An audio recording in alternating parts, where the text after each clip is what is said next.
disculpan un poco el retraso, pero pues fallas técnicas que a veces pasan, se fue la luz por mi sector, entonces tuvimos una pequeña desconexión. Le damos las gracias a nuestros patrocinadores Calzados Cóndor y Conintec, al doctor Juan Carlos Cardona, al ingeniero Eney González por propiciarnos estos espacios para compartir.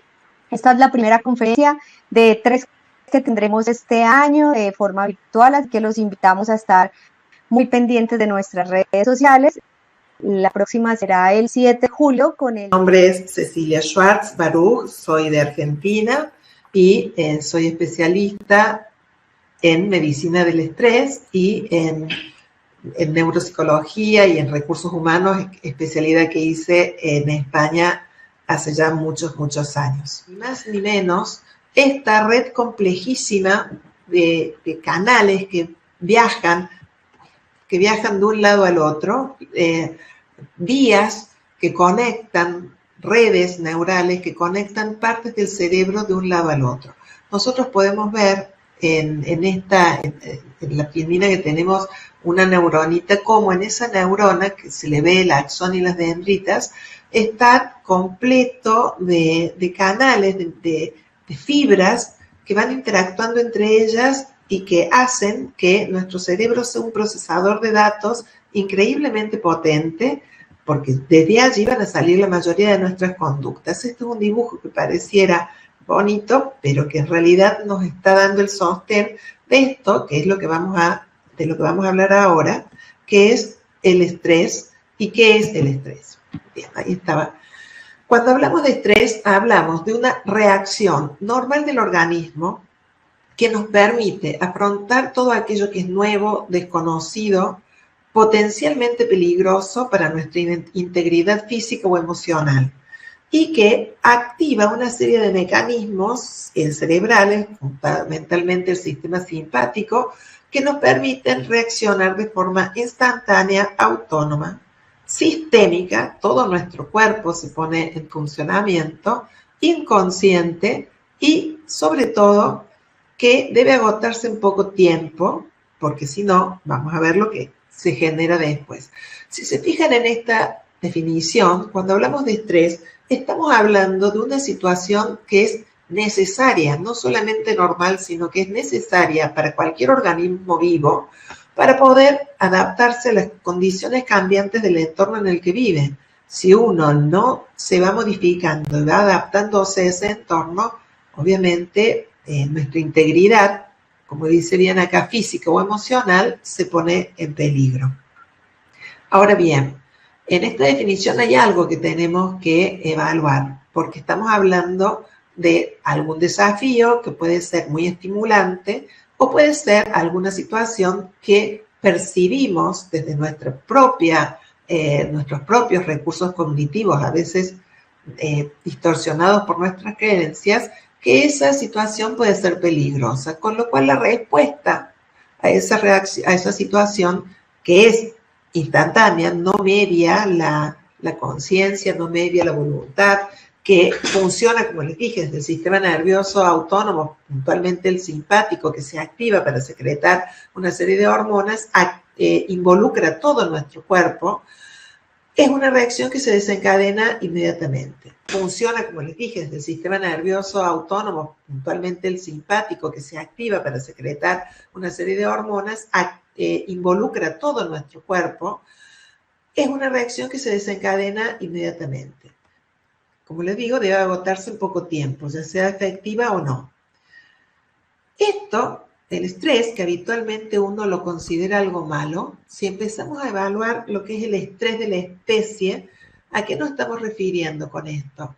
Que si no hubiera habido una situación de estrés en cada ser vivo y puntualmente en el ser humano, no hubiéramos podido sobrevivir. Entonces, siguiendo esta definición que es paleontoneuropsicológica del doctor Bistrisky y Sielniker, ellos definen al estrés ancestral como una secreción inadecuada de mediadores químicos, neurotransmisores, hormonas, citoquinas, debido a un desfasaje o desbalance entre las valoraciones arcaicas y selváticas originales y las exigencias de la ciudad moderna.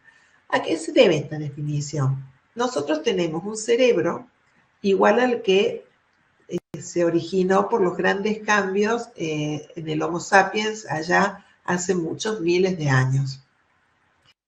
Seguimos funcionando con estas mismas estructuras desde este estrés de fondo que nos constituye, y desde allí vamos evaluando las situaciones de hoy, del aquí y ahora, del siglo XXI, con esas estructuras, esos principios, esos miedos que tendríamos allí entonces. Díganme, ¿quiénes de ustedes a veces no reacciona o se asusta cuando ve algo que puede moverse en el piso creyendo que es una serpiente, por ejemplo, y que puede no ser una serpiente, puede ser un trapo, pero toda la activación de peligro para salir escapando nos ocurre. Estas reacciones, o cuando vemos una araña que pensamos que la araña puede matarnos, bueno, estas reacciones a miedos que hoy cotidianamente no son habituales de tener. En las ciudades es difícil encontrar, por ejemplo, una serpiente que nos pueda atacar.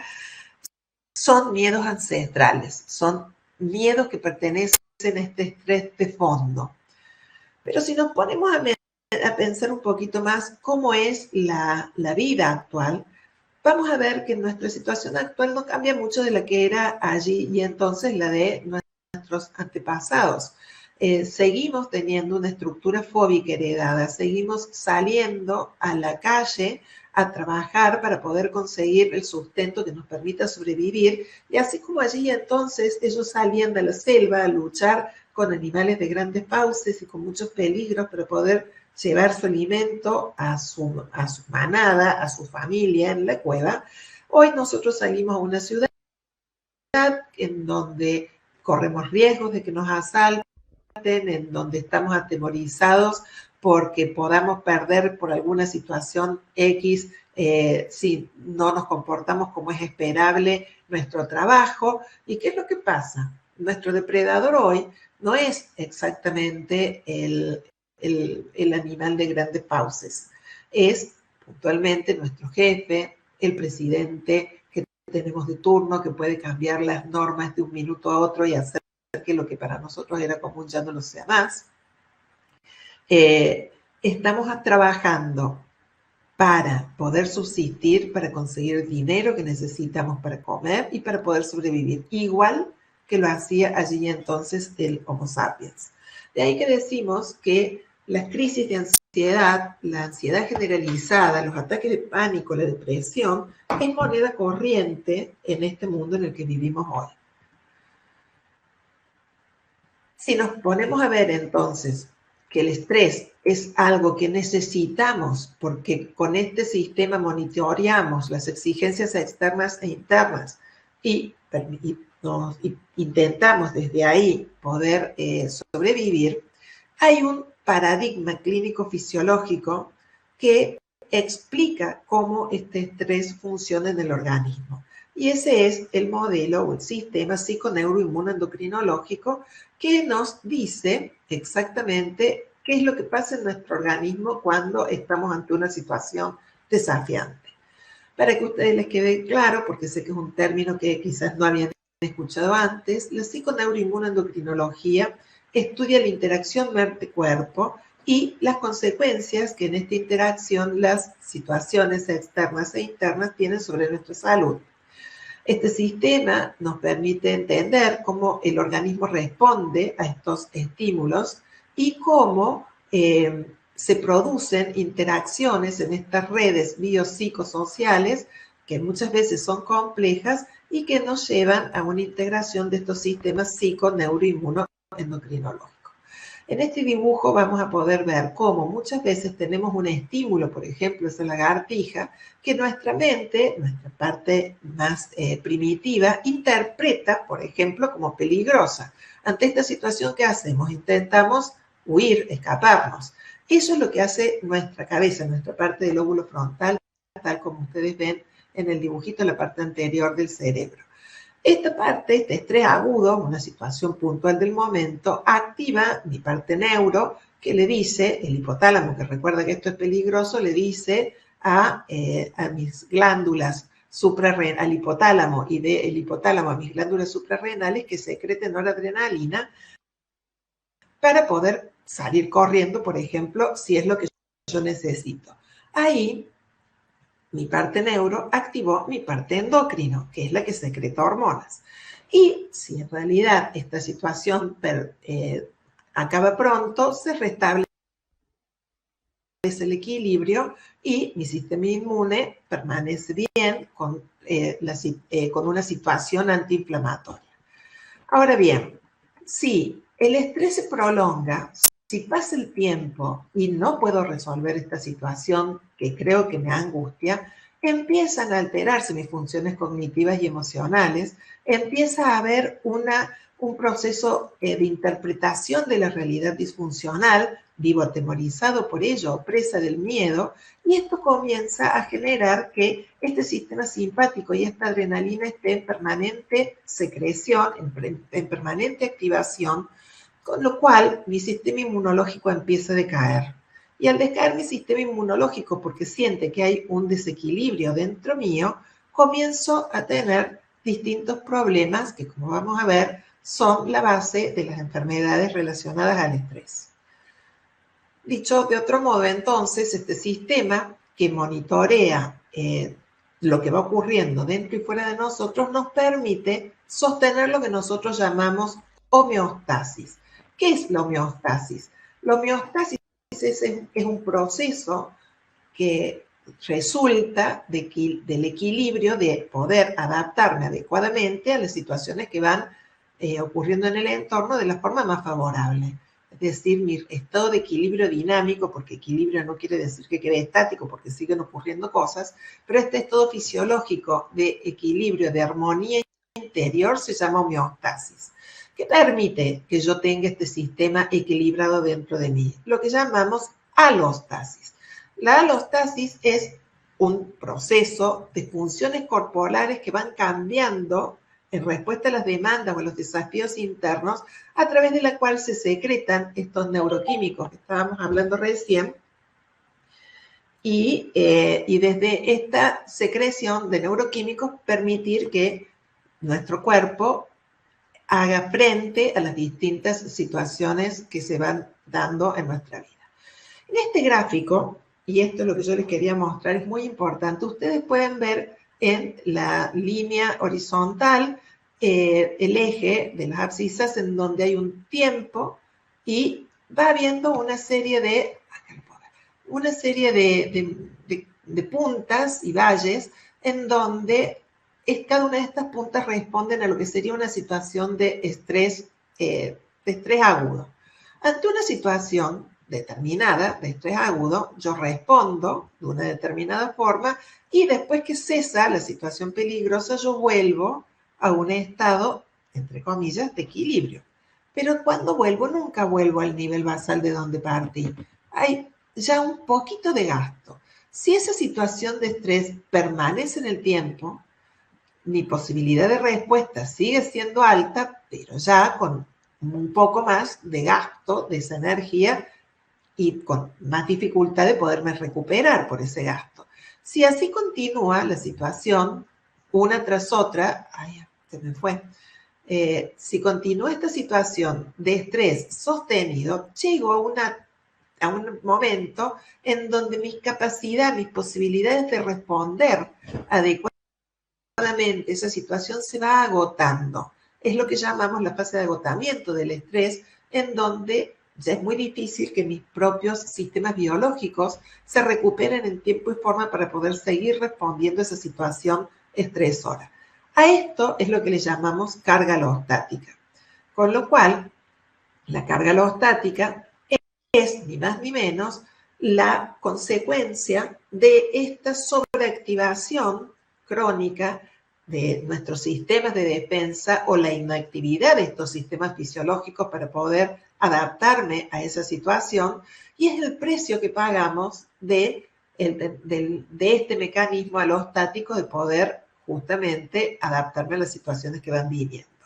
Entonces, ¿por qué se produce esta carga alostática? Porque mis sistemas de equilibrio, mis sistemas fisiológicos naturales se encuentran hiperactivados, fallan al detenerse, o sea, no pueden percibir que ya el estímulo estresante acabó y que no hace falta seguir en actividad, o fallan al responder adecuadamente. Los mecanismos que tienen para respuestas no son los adecuados, por lo tanto, mi sistema se sobrecarga. Eso es carga alostática y lo produce el estrés prolongado, el estrés por situaciones repetitivas, es decir, que no terminamos de aprender de lo que nos ocurrió y por eso vuelve a repetirse, la imposibilidad de adaptarnos adecuadamente con mecanismos más saludables o respuestas conductuales inadecuadas.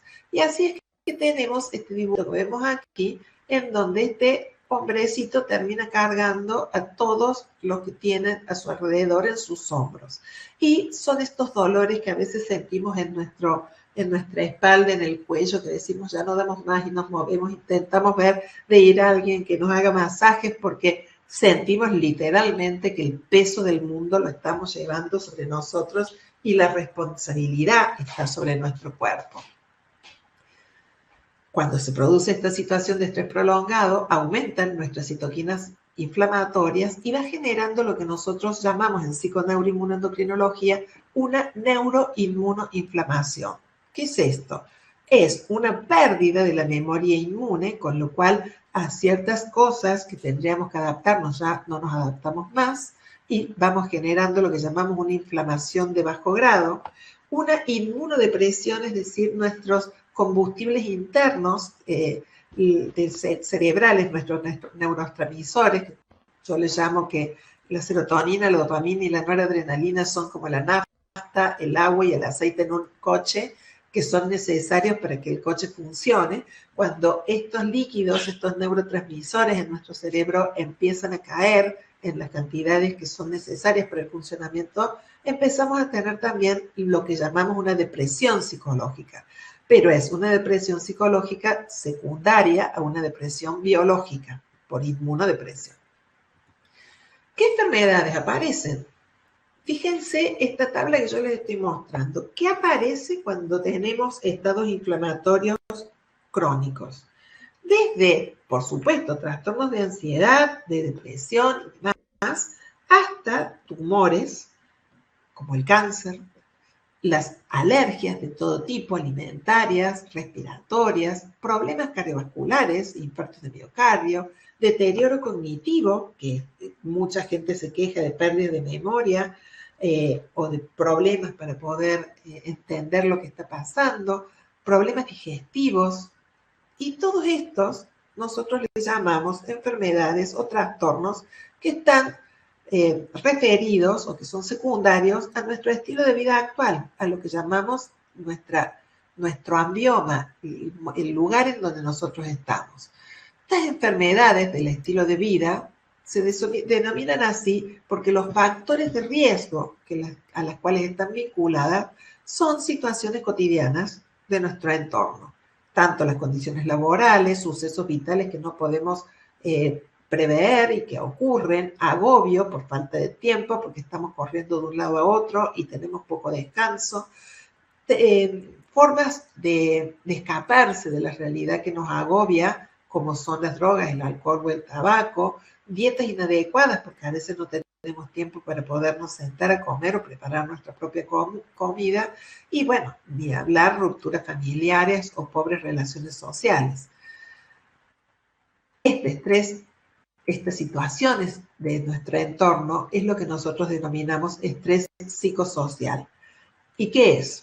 Una evaluación cognitiva, es una interpretación que yo hago de lo que está ocurriendo en mi entorno y que lo percibimos como peligrosa para nuestra integridad.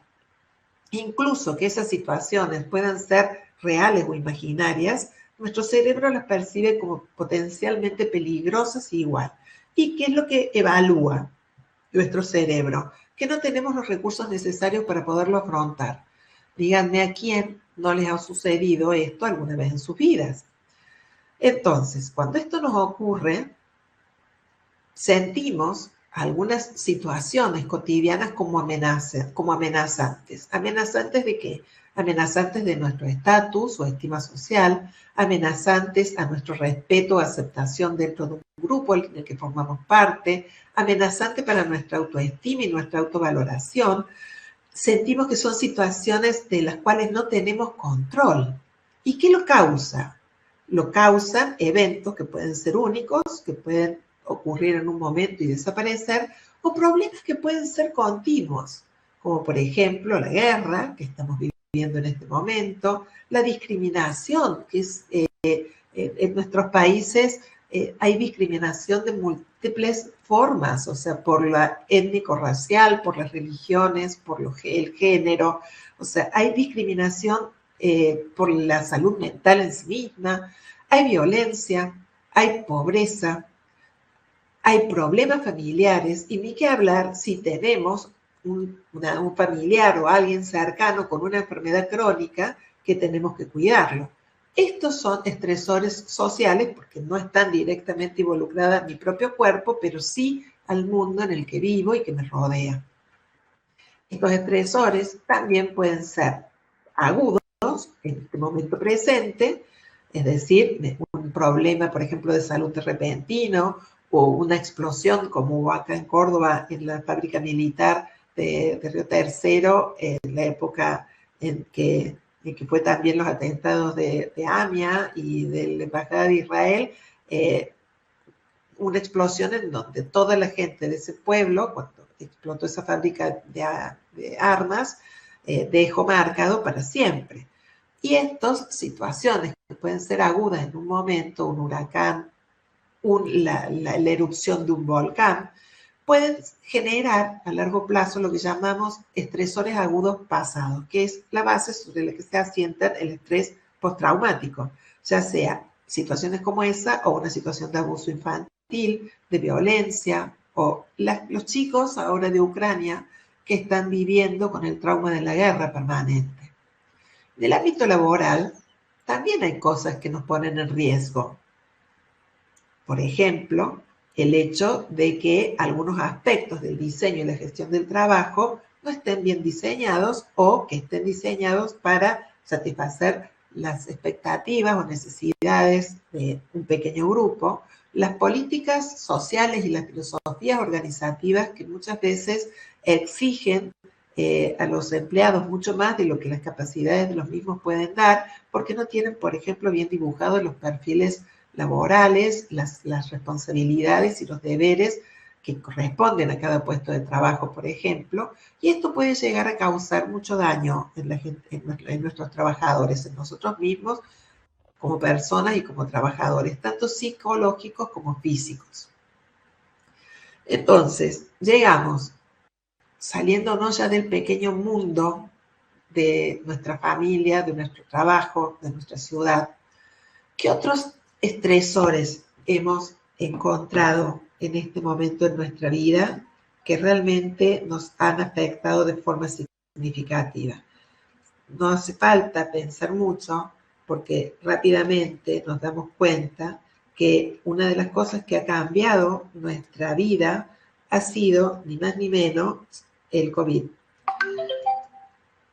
Cuando hablamos de COVID, estamos hablando de este virus que apareció de un momento a otro, que creíamos que iba a quedarse en China, en donde surgió, pero en muy corto lapso de tiempo empezó a difuminarse en todo el planeta y se convirtió en una pandemia al principio y en este momento en una endemia porque afecta no solamente a la población por el riesgo de contraer el virus en sí mismo, sino que ha afectado múltiples sistemas de cada uno de nuestros países. O sea, no solamente el sanitario, sino también ha incidido y generado cambios muy profundos a nivel político, a nivel económico, a nivel de ha generado un reto a nivel de los recursos que necesitábamos para vivir. De repente, en nuestras navidades, porque esto comenzó, digamos, allá al principio de año, tuvimos que colgar en nuestro arbolito de Navidad un barbijo, esto que veíamos que solamente usaban las ciudades que tenían una polución muy importante, y de repente el planeta entero tuvo que ponerse un barbijo para tratar de evitar la difusión de este virus. También, una de las cosas que nunca habíamos vivido, al menos la mayoría de los que estamos en en este momento presente era la situación de que todo el planeta estuviera viviendo lo mismo y que los cambios que nos pidieron fueran los mismos a cada uno de nosotros, independientemente del político, del país o de ideología que cada uno de ellos tuviera. De repente nos volcamos, nos vimos que teníamos que estar encerrados en nuestras casas, por lo que fue un aislamiento social obligatorio al principio de la pandemia, en donde todos estábamos vestidos como cuando salíamos a la calle como si fuéramos astronautas para que no nos contactara nada, porque teníamos el temor que tocar algo en una mesa podría ya contaminarnos, y ni que hablar la cantidad de gente que murió en soledad, porque por temor al contagio tampoco nos permitían entrar a despedirnos de nuestros familiares, de nuestras gerencias, cuando ellos estaban internados a punto de partir. El sistema sanitario colapsó. Se le exigía a los médicos que nos cuidaran, se discriminaron a los médicos porque los veían como fuentes de contagio, y en realidad ellos estuvieron sobreexigidos laboralmente de una manera inusitada para poder hacer frente a este virus. Los alumnos tuvieron que estudiar en casa, las mamás se convirtieron en profesoras, los profesores tuvieron que adaptarse a las nuevas tecnologías y a nuevos modos para poder seguir enseñando tal como estamos haciendo desde la virtualidad. De repente cada uno se volvió una isla en un océano en donde vivía, interconectaba, tal como estamos haciendo en este momento a través de una pantalla.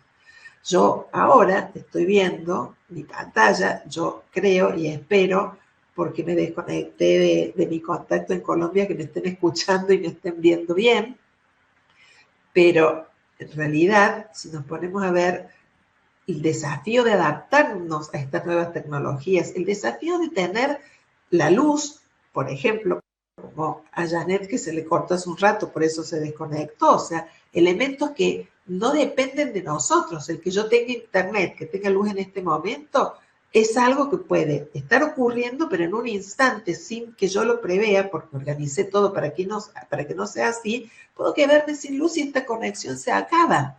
Mis computadoras tienen que estar preparadas para poder soportar el trabajo a través de las redes. Ni que hablar que tenemos que ayornarnos en un montón de tecnologías y sistemas que antes no lo habíamos hecho, ni los profesores, ni los estudiantes, ni los trabajadores.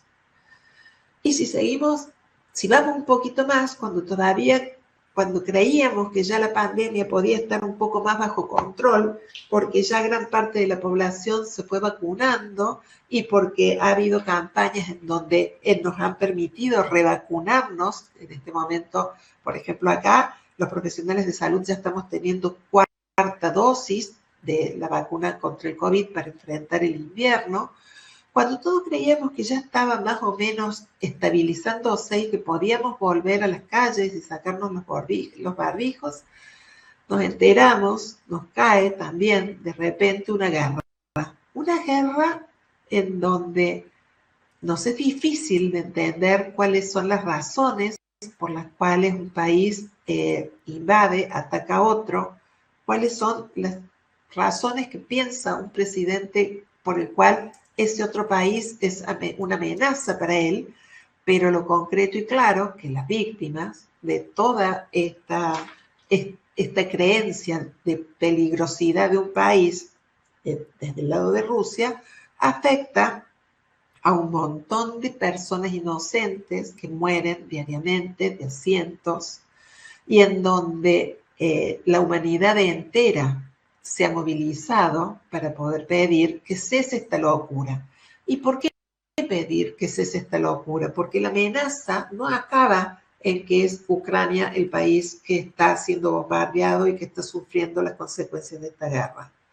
La amenaza se extiende aún más, y la amenaza todavía latente es que esta guerra pueda extenderse a una guerra mundial, a una guerra en donde las armas atómicas empiecen a activarse, en donde la locura prime y en donde ya por más que nosotros creamos que estamos en la otra punta del planeta, las consecuencias de los desastres ecológicos, económicos, humanos, que esta guerra está produciendo nos afectan a todos. Nos afectan a nuestros países porque nuestras economías están vinculadas en esta sociedad globalizada, porque nos afecta emocionalmente cuando empatizamos con la gente que está sufriendo tanto, nos afecta con la incertidumbre de decir cómo nuestros países van a vincularse con estos dos países en guerra. ¿Estaremos a favor de uno? ¿Estaremos a favor de otro? Si nos ponemos a favor de Rusia, ¿qué consecuencias vamos a tener en el mundo occidental? Si nos ponemos a favor del mundo occidental y los vínculos que tenemos con los rusos que nos compran o nos venden X, Y, se van a poner en peligro. Entonces la incertidumbre sobre la posibilidad de sobrevivir a estas situaciones que pueden estar ocurriendo a miles y miles de kilómetros, nos vuelve a poner en el mismo lugar del que salimos en esta disertación, que es a que nuestra integridad, igual que en el hombre de la prehistoria, el Homo sapiens, está en peligro por situaciones de las cuales nosotros no tenemos ninguna posibilidad de controlar o intervenir para que se pueda modificar. En Colombia, en este momento, están ante las elecciones presidenciales y yo me empapé un poquito de qué es lo que estaba pasando en Colombia en este momento y me llamó mucho la atención porque cuando estaba buscando las fotos de los candidatos para la votación del 2022, encontré la de arriba, que es una foto en donde están los candidatos del 2018, y me pasó Janet la foto de abajo, que son los candidatos actuales. Y a mí me llamó mucho la atención, porque yo trabajé con tecnologías subliminales hace muchos años en España, hace ya como 25, y cómo se utilizaba la tecnología subliminal para manipular de alguna forma la mente de la gente.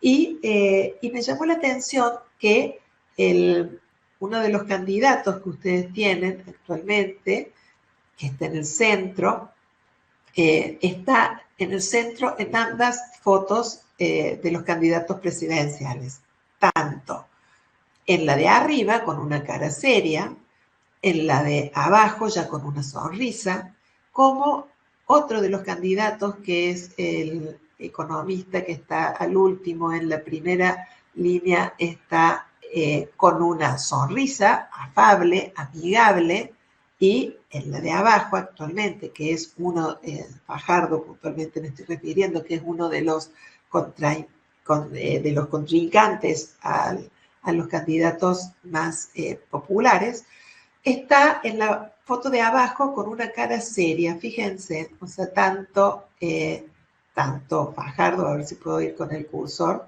acá está sonriente, acá está con una cara de desafío, de violencia, igual que que acá está con una cara tranquila y acá con una cara de sorpresa. Y se integra una nueva candidata, una candidata que ha sufrido los secuestros y la violencia en Colombia con un rostro pacífico. Nuestra mirada en publicidad siempre va a tratar de irse al centro. Después va a irse a ver a un costado. En este caso, esta imagen a mí me genera miedo, me genera alguien que está sacado, igual que este, con lo cual no lo votaría, mientras que este rostro es un rostro más afable. Y si miramos la lista de la boleta que ustedes tienen para poder votar, ahí vemos nuevamente en donde, si queremos ver Petro, que es el candidato del que estábamos hablando recién, tiene un logo bastante llamativo, con colores que visualmente nos llama a mirarnos, con un rostro muy afable. El Fajardo, que es el que estábamos buscando, está en un costado, si bien acá está con un rostro amable, no es el punto donde habitualmente uno echa la mirada. Y la doctora Betancourt está en la parte de abajo con una fotografía pasada por la bandina, desdibujada. quieran o no quieran, los que conocen sobre publicidad tienen intenciones a la hora de cómo van manejándonos mentalmente para poder de alguna forma dirigir nuestras intenciones de voto hacia un lado o hacia el otro. Todo esto que hemos comentado desde la pandemia, que aún sigue con nuevos brotes en Europa y en Argentina puntualmente, que estamos ya entrando al invierno nuevamente, se han producido brotes de las nuevas cepas, la guerra, las elecciones, en vuestros casos, nos genera esto, lo que llamamos distrés, padecimiento o sufrimiento, que es este estrés malo que nos lleva a estar con una cara sonriente y bien ante unas circunstancias determinadas, pero a dibujar a veces una sonrisa cuando en realidad estamos sintiendo tristeza. Y esto, nuevamente, como le decíamos, desde una situación de una reacción normal de nuestro cuerpo para adaptarnos a unas incertidumbres, según diría Darwin, aquel que se adapta mejor sobrevive, aquel que no puede adaptarse adecuadamente se extingue. Y nuestras situaciones estresoras son la pandemia, el aislamiento al que hemos estado sometidos aún hoy, la guerra, las crisis políticas y económicas mundial, que nos está obligando a toda la humanidad a un proceso adaptativo pocas veces visto en la historia del hombre, a situaciones cambiantes con una vorágine de rapidez tan inusitada, en donde nuestros procesos adaptativos, nuestra capacidad de resiliencia no siempre es fácil. ¿De qué depende esta capacidad de resiliencia? De nuestro fenotipo. ¿Qué es nuestro fenotipo? Es nuestra biología básica, esto que traemos desde que nacemos, que se nos generó en la panza de nuestra mamá y que nos lleva a tener un modo de ser, es lo que antes llamaban un temperamento. El fenotipo puede ser vulnerable, es decir, si hemos pasado, por ejemplo, estrés en la panza de nuestra mamá, vamos a tener más desequilibrios neuroquímicos que nos dificultarán nuestra posibilidad adaptativa y que hará que nos enfermemos más que aquellos que tienen un sistema, un fenotipo resiliente, un sistema de equilibrio psiconeuroinmunendocrinológico que les dará mejores oportunidades de adaptarse a las situaciones adversas del entorno con más facilidad. Por lo tanto, van a estar más sanos, más felices. En Argentina hay un dicho que dicen que hay personas que han nacido con estrella y otras que nacieron estrellados. Bueno, el fenotipo resiliente sería el ejemplo del que nació con estrella, el fenotipo vulnerable, el que nació estrellado. Todas estas situaciones que estamos planteando psicosociales nos generan una serie de emociones que se exacerban, se aumentan en estos momentos, que son cuáles: preocupación, incertidumbre y ansiedad. Preocupación, ¿por qué? Por la economía de mi país, por ejemplo. En países en donde históricamente nunca hubo inflación, como Estados Unidos o en España, la está habiendo. Y la gente no sabe muy bien cómo manejarse ante esta situación inflacionaria y teme que sus recursos económicos no alcancen para poder seguir viviendo tal como estaban viviendo antes. Tienen miedo, las personas que son independientes, a que le falte el trabajo y por lo tanto, como veíamos al principio, su forma de subsistencia se ve amenazada. La salud está en riesgo, personal, familiar y la salud de la sociedad en la que estamos. Ya no solo por el COVID, sino por todas las enfermedades que vamos a ver ahora, que por estas situaciones de incertidumbre se generan. Estamos sobreexigidos, están sobreexigidos los alumnos, los profesores, las instituciones que tienen que ayornarse a las nuevas tecnologías, a las nuevas demandas para poder seguir satisfaciendo las necesidades en el caso de la educación, de poder llegar los profesores a todos los alumnos, incluso a aquellos que viven en un pequeño pueblo o en un barrio en donde no hay el suficiente internet, por ejemplo, para poder conectarse. Las empresas han tenido que propiciar sistemas de comunicación virtual. Los trabajadores han tenido que aprender estas nuevas modalidades laborales y han tenido que tener la exigencia de poder contar con equipamiento para poder hacer frente a estas exigencias, desde, como decíamos, un internet con una velocidad suficiente para que puedan transmitirse bien, computadoras con una tecnología de avanzada que permiten que estas aplicaciones nuevas corran. Las empresas han tenido que propiciarle a sus empleados estas herramientas y sobre todo, si nos ponemos a ver, todo esto ha llevado a que cada vez tengamos menos control sobre nuestra vida, porque, y una falta de libre albedrío pongo ahí, porque, por ejemplo, como estábamos diciendo recién, el que yo pueda estar dando esta charla aquí y ahora, en este momento, depende de que tengo luz, que tengo el internet necesario, que tengo la computadora conectada y que no se me ha cortado. Todo esto no depende de mí, depende de EPEC, o sea, de quien me provee la luz, quien me provee el internet, que no pase nada, que yo no pueda esperar para que no se corte.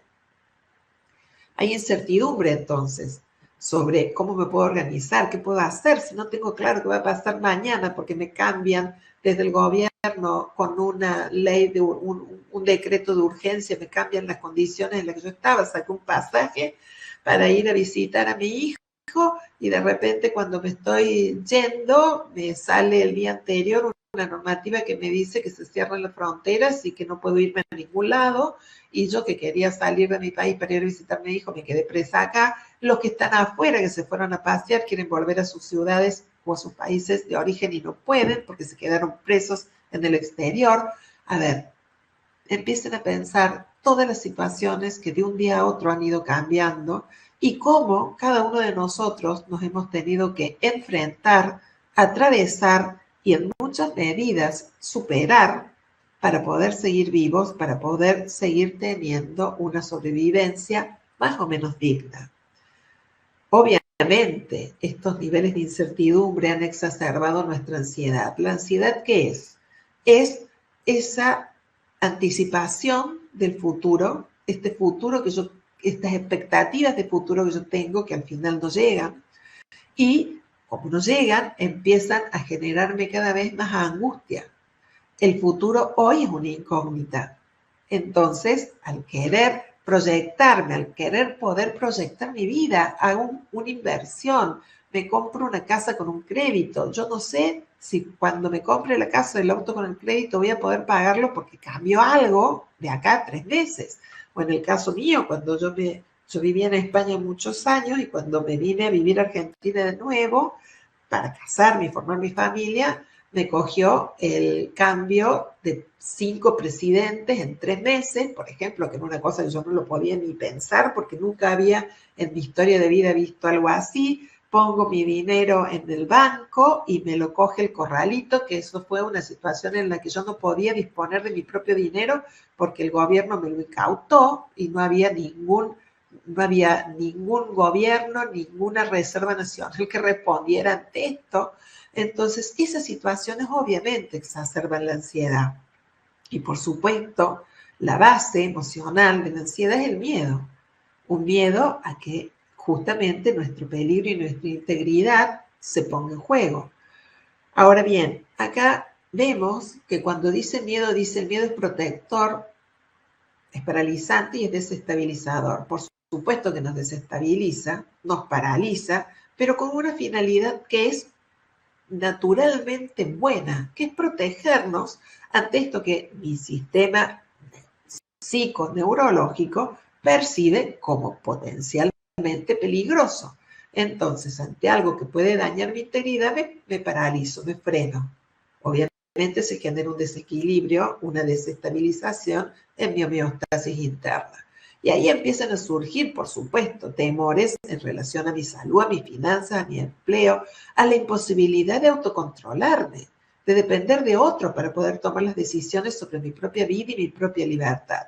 Y obviamente las consecuencias psicológicas que acarrea todo esto son obvias, desde los depresivos que se angustian mucho más y están más irritables, los que tienen trastornos obsesivos compulsivos que se vuelven más exitosos, más excitados, más inquietos, más reactivos, o los ansiosos que entran en un bucle de pensamientos que no pueden salir y que los gobiernan más allá de ellos, ¿no? Entonces, llegamos al trabajador. ¿Y cuáles son estas ideas que se nos cruzan por la cabeza? Temor de dejar o perder el trabajo por alguna razón, porque, por ejemplo, muchas empresas se cierran porque ya no pueden sobrevivir al no tener la clientela que tenían antes, o sea, la cantidad de desempleo que se produjo por la pandemia al cerrar pequeños comercios, por ejemplo, acá fue inusitada.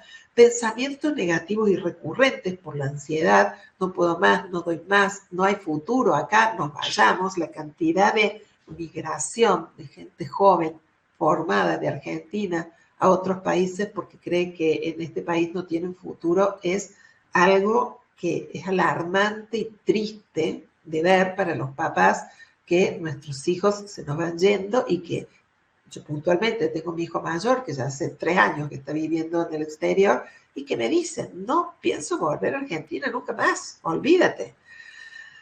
Mucha gente que también rechaza actualmente el lugar de trabajo y ahora que se fueron abriendo las cosas dicen, no, no quiero volver, porque por ejemplo, en mi casa yo puedo estar frente a la pantalla con el saco y la corbata, pero, por ejemplo, cómodo en calzoncillos mientras estoy trabajando, o estoy trabajando y mi hijo está en casa y lo puedo controlar y no lo tengo que dejar con una niñera o en una guardería. Entonces, ahora, en estas vueltas, en este mundo que estamos con tantos cambios tan rápidos, una de las cosas que pasan es que si bien nos costó mucho adaptarnos al home office, ahora la gente no quiere volver a la presencialidad, porque el home office no se es cómodo. Ni que hablar, yo como psicóloga clínica tengo muchos pacientes que no conozco, que viven en mi misma ciudad, quizás en mi mismo barrio, y que no conozco personalmente porque siempre los atendí virtualmente. Y porque como les es más cómodo tener la sesión por Zoom desde la comodidad de su cama, no vienen. Si todo esto lo pensamos, cuando hablamos del estrés laboral, si yo tengo trabajo, ¿qué me genera? ¿Qué me puede generar estrés? Insisto, si tengo la suerte de tener trabajo, puede generarse en mí unas situaciones de temor por sentir que, por ejemplo, hay situaciones laborales como estar exigido a adaptarme a sistemas nuevos de gestión, que son situaciones que pueden poner en juego mi integridad, por ejemplo, emocional, porque no me siento capaz, que hay exigencias que superan estas capacidades. Ya soy vieja yo para adaptarme a estas nuevas tecnologías y que sea fluido el manejo de ellas, por ejemplo. O físicamente no tengo la habilidad para poder hacer ciertos retos que me piden mi trabajo. No tengo los recursos necesarios a veces, como estaba diciendo, por ejemplo, tecnológicos. Todo esto, exigencias que vienen de la mano del trabajador que no necesariamente el sujeto tiene. De ahí es que se empieza a plantear una guerra entre las valoraciones o exigencias que tiene el entorno laboral y mis recursos individuales para poder responder a ellos. Si tengo recursos suficientes, tendré un estrés bajo, de baja intensidad y estaré estable con un eustrés o estrés óptimo, natural, que me hace ver las situaciones como desafiantes y que me permite poderlas afrontar óptimamente. Entonces tengo un desempeño adecuado, satisfactorio y me siento bien. Pero si las exigencias que tengo son mayores a mis propios recursos y empiezo a estresarme, empiezo a sentir este estrés malo que llamamos distrés y por supuesto ahí empiezan las enfermedades. Yo me puse a estudiar un poquito cuál era la situación del estrés laboral en Colombia y en una encuesta nacional de las condiciones de salud y trabajo en el Sistema General de Riesgos Laborales, pude encontrar estas cifras. Las pérdidas anuales por ausentismo o estrés laboral que sufren en una cifra que es de tantos dígitos que no las podemos ni siquiera mencionar, y la proporcionalidad de pérdidas anuales que van teniendo las empresas según la cantidad de empleados que tienen. También me llamó la atención que había una tabla de enfermedades laborales que si bien se hizo en el 2014, por decreto actualizaron en el 2020, y que el 33% de los trabajadores en Colombia sufren estrés. ¿Qué patologías sufren. Muchos de ellos trastornos de índole psicológicos o neurocognitivos, como angustia, irritación, depresión, mal funcionamiento de las funciones cognitivas como la memoria, la concentración, la toma de decisiones, trastornos del comportamiento, como disminución en mi rendimiento laboral, el ausentismo que hablábamos recién, sensación de inestabilidad o insatisfacción con lo que estoy haciendo, monotonía, cansancio, consumo excesivo de tabaco o alcohol para poderme evadir de lo que no me gusta o de drogas psicoactivas para poder seguir trabajando, no las 8 horas que yo tenía cuando trabajaba en mi oficina, sino las 12 que a veces me requiere el home office para poder cumplir con el objetivo que me han dado en un tiempo determinado. Obviamente los errores, los accidentes se multiplican en estas condiciones, ¿no? ¿Y qué patologías médicas encontramos asociadas al estrés? Desde patologías que involucran nuestros sistemas neuropsicológicos, como recién mencioné, a problemas de nuestro aparato circulatorio, cardiovascular, hipertensión, infartos, acidez, angina de pecho, enfermedades osteomusculares, los espasmos, la fatiga, la fibromialgia, que es dolor crónico, los problemas de tensiones musculares que nos van generando, por ejemplo, cefaleas, vértigo, el insomnio por pérdida de nuestras rutinas, enfermedades gastrointestinales que antes no habíamos visto, como pueden ser el síndrome de intestino irritable, la falsa celiaquía, que es esta intolerancia a ciertas sustancias a las que siempre fuimos tolerantes y ahora ya no, la gastritis. Y fuera de lo que sería nuestro propio cuerpo y por consecuencia muchas veces de este estrés, vamos llevando a nuestra familia, a nuestro entorno, este mismo cansancio, este mismo estrés y llegamos a casa o estamos en casa ya pasivos, cansados, no tenemos iniciativas, no tenemos motivación, no nos interesa ya participar con la comunidad, es lo que somos islas en el mismo océano que nos interconectamos de vez en cuando. Obviamente los conflictos familiares con el aislamiento se han multiplicado y se han evidenciado conflictos que antes estaban solapados o soslayados porque al no estar los miembros principales de la familia todo el día en casa, no había oportunidades de roces, pero la cantidad de violencia familiar y de separaciones que ha habido en este periodo justamente por una convivencia forzada han sido múltiples. Obviamente se han estrechado las amistades y los intereses al verse imposibilitados de contacto, ¿no?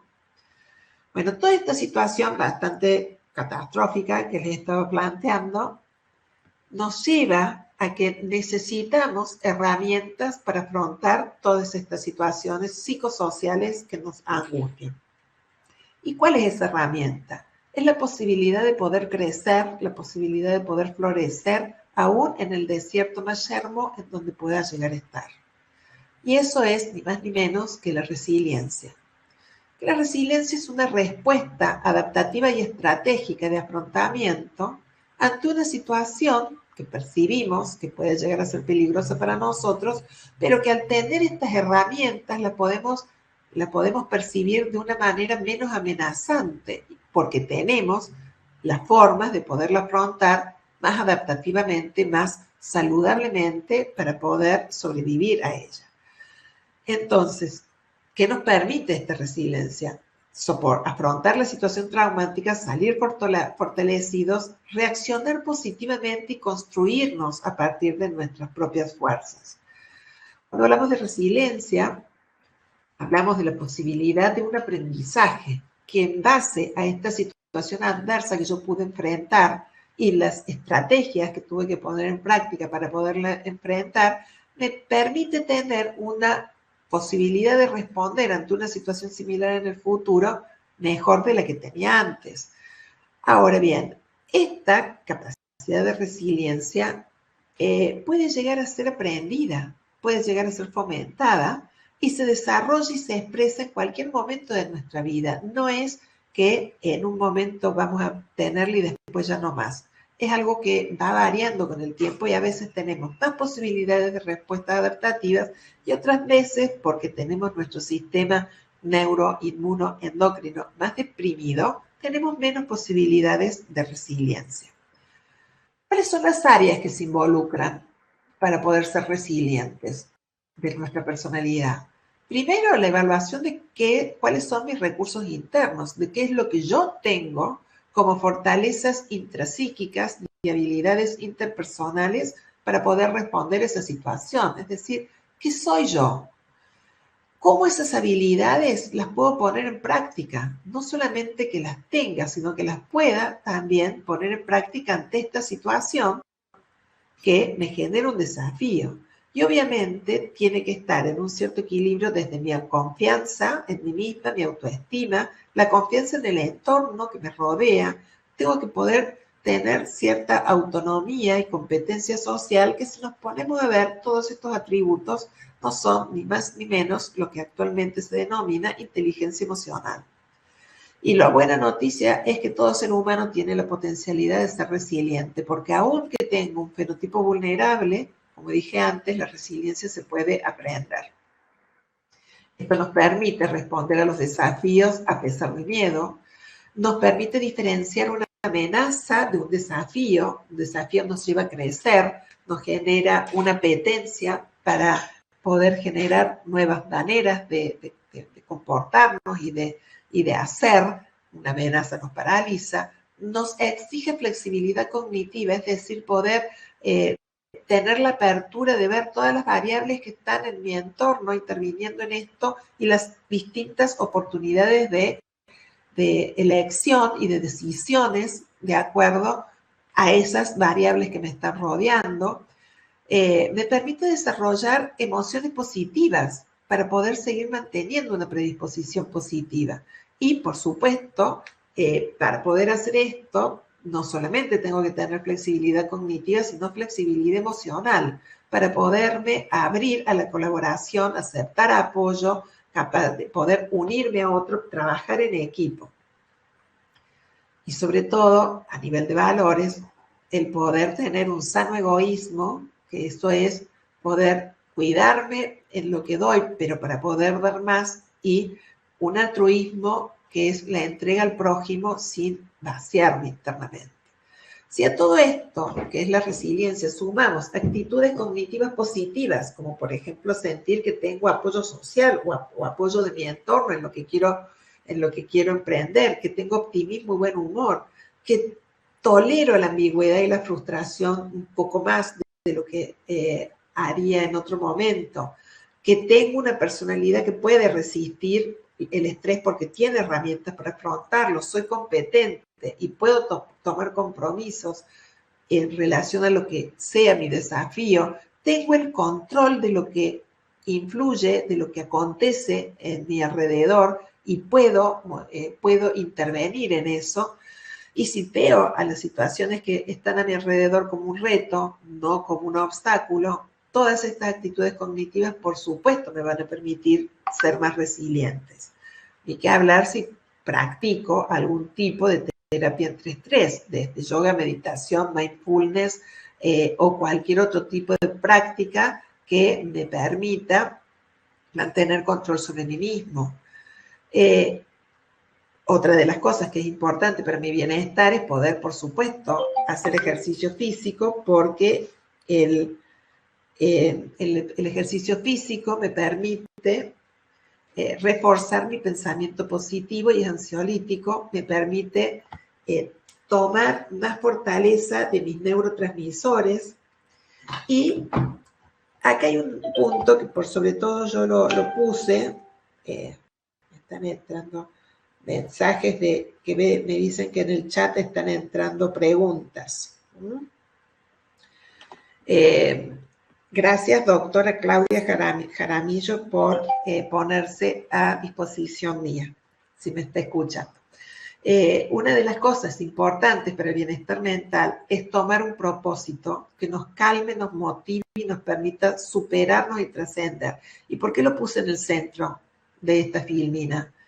Porque si hay una cosa que nos ha pasado por las situaciones de incertidumbre, de guerra, de destrucción, de angustia, de ansiedad que hemos estado describiendo antes, es que mucha gente ha quedado con una gran sensación de vacío existencial. Incluso algunos médicos nos estamos postulando que mucha gente que ha tenido COVID no haya quedado con esta secuela de vacío existencial como consecuencia de la enfermedad, porque aquellos que la han padecido, y sobre todo los que la han padecido de forma fuerte, que les ha atacado fuertemente, han visto en riesgo su propia vida. Entonces se plantean qué soy, qué hice, a dónde voy, y estas preguntas existenciales que antes de enfrentarnos a la muerte, como se nos ha puesto en evidencia en estos últimos años, nos llevan muchas veces a no encontrar respuestas.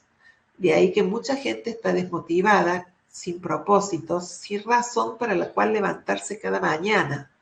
Y para poder estar bien necesitamos poder tener situaciones, metas, objetivos que nos entusiasmen, nos apasionen de una forma tal que nos ayuden a levantarnos. Obviamente, entre los desafíos que hemos tenido en este tiempo es poder alimentarnos saludablemente con comida balanceada y no basura, mantener rutinas como es el sueño, el orden cronobiológico para mantener la homeostasis en nuestro organismo, el sostener vínculos sociales y sobre todo, una de las cosas que yo les decía recién, practicar alguna técnica que me conecte con el presente, que permite que mi cerebro se relaje, que sea más creativo y pensar que cuando todo sale mal, algo va bien. Con lo cual, tenemos que centrarnos en aquello que sí se puede. Yo siempre le digo a mis pacientes que todo en la vida es como una moneda que tiene doble cara. Y hoy yo puedo estar viendo la cara negativa, pero si le doy vuelta, hay algo positivo, alguna razón más allá de la adversidad por la cual esto ha ocurrido en mí y tengo que aceptarlo, trascenderlo y no pelearlo. Ahí llegamos entonces a la última parte de nuestra disertación, en donde vemos la pirámide de Maslow, de lo que serían las necesidades básicas que el sujeto tiene para poder sobrevivir, y cómo estas necesidades básicas, desde la supervivencia que hablábamos al inicio de nuestra conferencia, que nos lo puede permitir nuestro trabajo, gracias a la estabilidad financiera que me puede dar, desde la posibilidad de relacionarme con colaboradores y relacionarme con gente en donde me siento reconocido, en donde mi autoestima se eleva gracias a esto y gracias a esa aceptación, esa seguridad, y esto me permite tener un rendimiento más alto, en donde puedo transformar a través de la renovación y aprendizajes continuos, puedo transformarme a mí misma y puedo crecer, en donde cada vez puedo ir sintiéndome más íntegra gracias a una construcción con la comunidad en la que estoy y en donde puedo marcar la diferencia, en donde puedo hacer algo que me hace distinto a los otros y sobre todo desde ese lugar dar servicio no solamente que me permita mi estabilidad financiera, sino servicios a la humanidad, servicio al planeta, hacer algo por los demás. Dentro de la empresa, ¿qué es lo que me permite llegar a esto? Lo que llamamos dirección por valores. ¿Qué es la dirección por valores? Es un sistema de gestión, un sistema de liderazgo empresarial que surgió en realidad hace ya más de 25 años, porque yo cuando vivía en España y trabajaba en recursos humanos, estudié recursos humanos y trabajé después allí, ya estaba el libro de dirección por valores y ya lo estábamos poniendo en práctica, y que todavía en nuestros países sudamericanos cuesta que se ponga en práctica en las empresas. ¿Y en qué consiste? Consiste en tener conciencia que el recurso humano, el valor humano, es el factor distintivo y que permite una competitividad en una empresa. Las empresas casi todas pueden tener acceso a los mismos recursos tecnológicos, mecánicos, pero quien use ese recurso, la forma en la que lo haga, que es el humano, es lo que va a hacer que tu empresa sea mejor, tenga más éxito y que los que están ahí adentro se sientan mejor. ¿Por qué? porque sentimos que la empresa en donde estamos nos cuida, nos sentimos satisfechos por lo que nos brinda, no solamente por un salario que nos dan, sino por cómo nos van alimentando y cómo nos pagan en la satisfacción personal que me da ese desafío o ese trabajo que yo estoy haciendo, en donde siento que se me respeta y en donde, gracias a ese respeto, me siento en un ambiente laboral lindo, agradable, donde puedo desarrollar mi productividad, en donde me siento parte de la empresa, lo que nosotros decimos ponernos la camiseta, estoy comprometida con esa entidad, con lo que esa entidad brinda y con lo que yo hago ahí. Esto depende de que quienes nos están liderando puedan motivarnos desde principios y valores éticos, humanos, que han regido la humanidad desde hace siglos y que en muchos casos, muchas veces, la competitividad y el capitalismo atroz de querer yo surgir más que el otro y el egoísmo ha hecho que nos olvidemos. Valores tales como el respeto, la cooperación, la solidaridad, el trabajo en equipo, el altruismo del que hablábamos antes, ¿no? Cada uno de estos principios, de estos valores, son herramientas básicas para poder liderar este tipo de modo de trabajar en las empresas. Nos introduce, como dijimos, la dimensión pro persona, humaniza a la persona, humaniza a la empresa dándole un propósito que ya excede a los beneficios económicos, sino al servicio que le puede dar a la sociedad.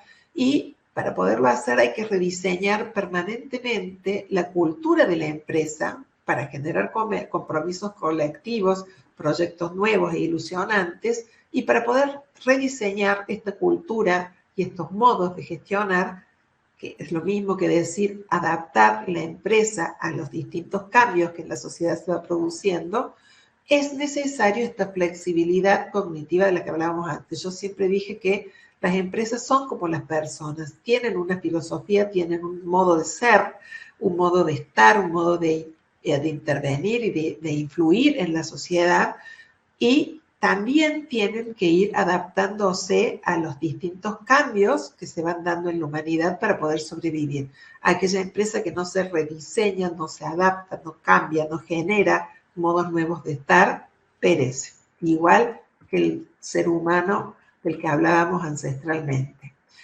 ¿Cuál es la finalidad de la dirección por valores? Primeramente, simplificar, absorber la complejidad de las distintas formas de adaptarse a estos cambios que estábamos viendo en la empresa para hacer que el trabajo sea más práctico, más dinámico, más simple. Orientar, encauzar estratégicamente a nuestra empresa hacia el futuro, hacia dónde debe ir, hacia dónde yo quiero llegar. Lo que hablábamos antes de tener una meta, de ponernos un desafío y un lugar a donde yo quiero ir. Comprometer tanto desde la dirección de la empresa, desde la cúpula más alta hasta los niveles más bajos. ¿Para qué? Para poder tener no solamente más compromiso, sino más calidad, más implicación profesional y emocional, y eso es lo que hace que la empresa sea distinta. El objetivo final, por supuesto, es potenciar la creatividad individual y del equipo, y desde ese lugar, por supuesto, tener mucho más rentabilidad a nivel empresarial. Bueno, como dije recién, el sistema tiene que ser abierto para poder adaptarse y tiene que poder establecer valores y metas que sean realistas, sencillas, para que puedan ser alcanzables y motivantes. Obviamente, la productividad y personalidad de la empresa con este sistema se incrementa. Entonces, llegamos ya al final de nuestra disertación y aquí nos empezamos a preguntar en esta crisis mundial que hemos descrito en estas hora y media que hemos estado hablando,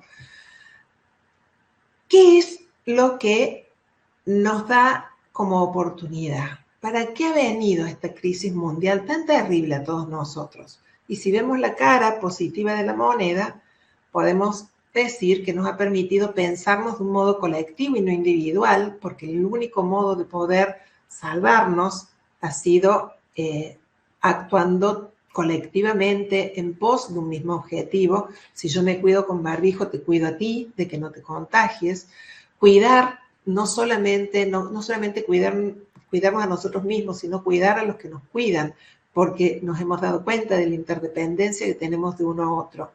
Poder minimizar y neutralizar aquellos aspectos que nos llevaban a tener más individualismo, más mezquindad, ser más autoritarios, sacar de nosotros lo mejor de nosotros, esas virtudes que estaban escondidas, necesarias para poder estar con un otro, como es la solidaridad, la cooperación, la inteligencia colectiva, y si no, pensemos cómo el mundo entero se ha movilizado para ayudar a la gente que está sufriendo en Ucrania con donaciones de todo tipo. Eso es solidaridad, eso es altruismo, eso es cooperación. ¿Para qué? Para poder, de alguna forma, salvarnos entre todos, salvarnos individualmente, saliendo fortalecidos, más maduros y fuertes, capitalizando estos desafíos, capitalizando estos aprendizajes. ¿Y para qué? Exactamente esto, para que salvándome a mí mismo, salvemos a toda nuestra sociedad y salvemos a nuestro planeta. Bueno, muchas gracias. Acá tienen los enlaces de mi Instagram, de mi email y la página web de una de las revistas que estamos, a la que pertenezco, desde AMEPIME, de la Sociedad de Medicina del Estrés y Psiconeuroinmunoendocrinología, que es una revista en donde vamos publicando artículos científicos sobre estrés y es gratuita absolutamente. Bueno, terminamos, salgo con la presentación. Denme un minutito. Que pueda encontrar cómo salir de la pantalla. Bueno, ya no quiero detener esto y van a seguir viendo la pantalla, no sé cómo salir. Consulto cómo hacemos entonces para que te están viniendo las preguntas y ha quedado la pantalla puesta. Vamos a ver si me asisten desde donde están para poder dejar de compartir pantalla, que no me acuerdo cómo tenía que hacerlo. Bueno, mientras, como no puedo dejar de compartir la pantalla, me van a seguir viendo chiquitita. Yo, acá está. Ahí está. Dejar de compartir. Creo que ahí, si me la pones de vuelta, la voy a intentar apretar porque se ve tan chiquitita que no lo alcanzo a cliquear. Bueno, me están entrando preguntas, porque estamos tecnologizados, me están entrando preguntas a través del WhatsApp, que me las están enviando. Melissa González Caballero me dice, muchas gracias. ¿Cómo hacemos entonces para objetivizar mejor los programas de vigilancia epidemiológica o cómo podríamos hacer un seguimiento para clínicos de los colaboradores? A ver, para poder objetivizar las mejoras de los programas de vigilancia epidemiológica en relación al estrés, una de las cosas que principalmente tenemos que hacer es poder hacer estudios más concretos, más realistas acerca de... Déjenme ver si yo puedo salirme a otra pantalla porque me molesta. Nada, quizás los que están en el hosting no puedo responder tranquilamente si veo esta pantalla abierta, que no es la que queremos que esté. Bueno, las dificultades técnicas de una persona grande que no sabe manejarla. Me voy a centrar, voy a mirar para abajo porque estoy mirando el telefonito. En fin, se dan cuenta lo que es adaptarnos a las distintas situaciones del entorno. Primeramente, para poder llegar a objetivizar y optimizar los programas de vigilancia epidemiológica, tienen que contar con herramientas para poder evaluar el estrés de forma más precisa.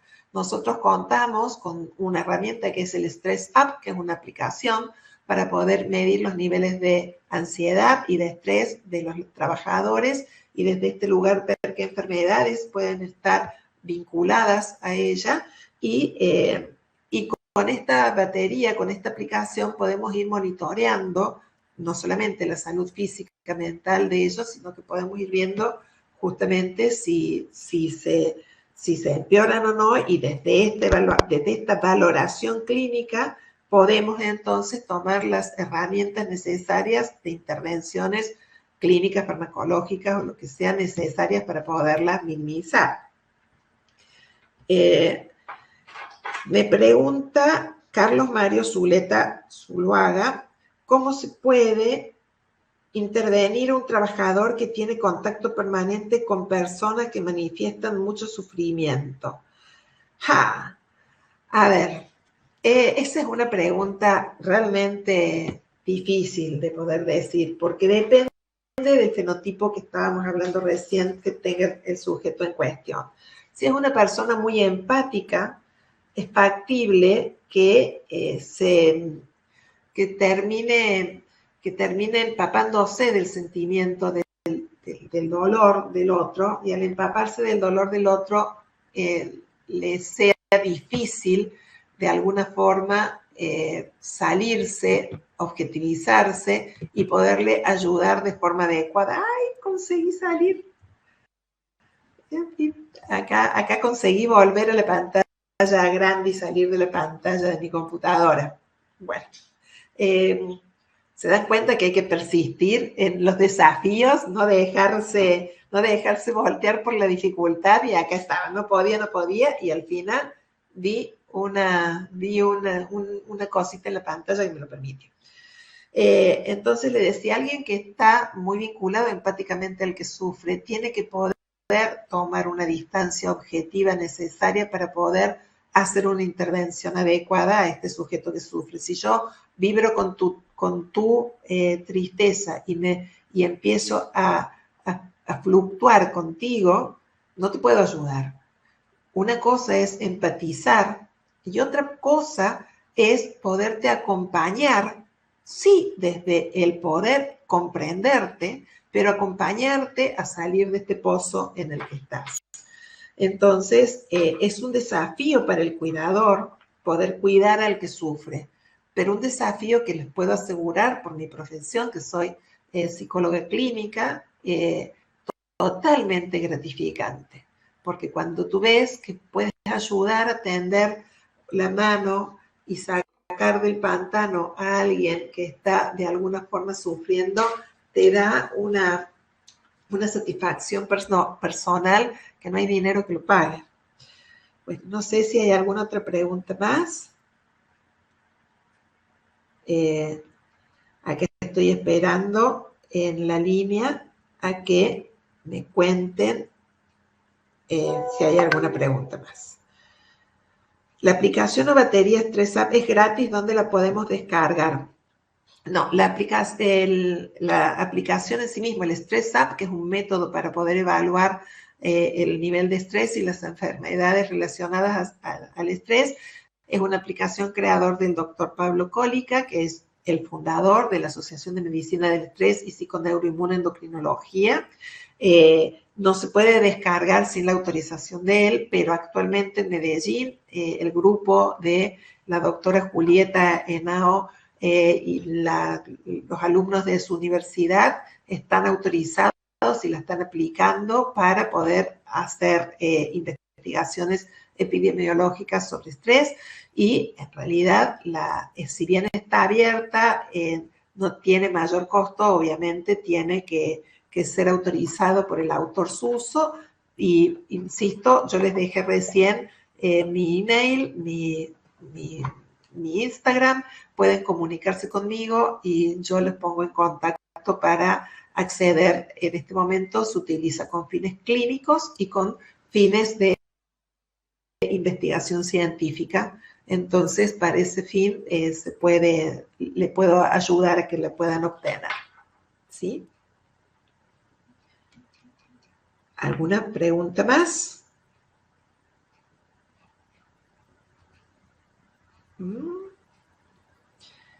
No sé quién es el que me está escribiendo, pero estoy mirando acá el WhatsApp, que está en línea.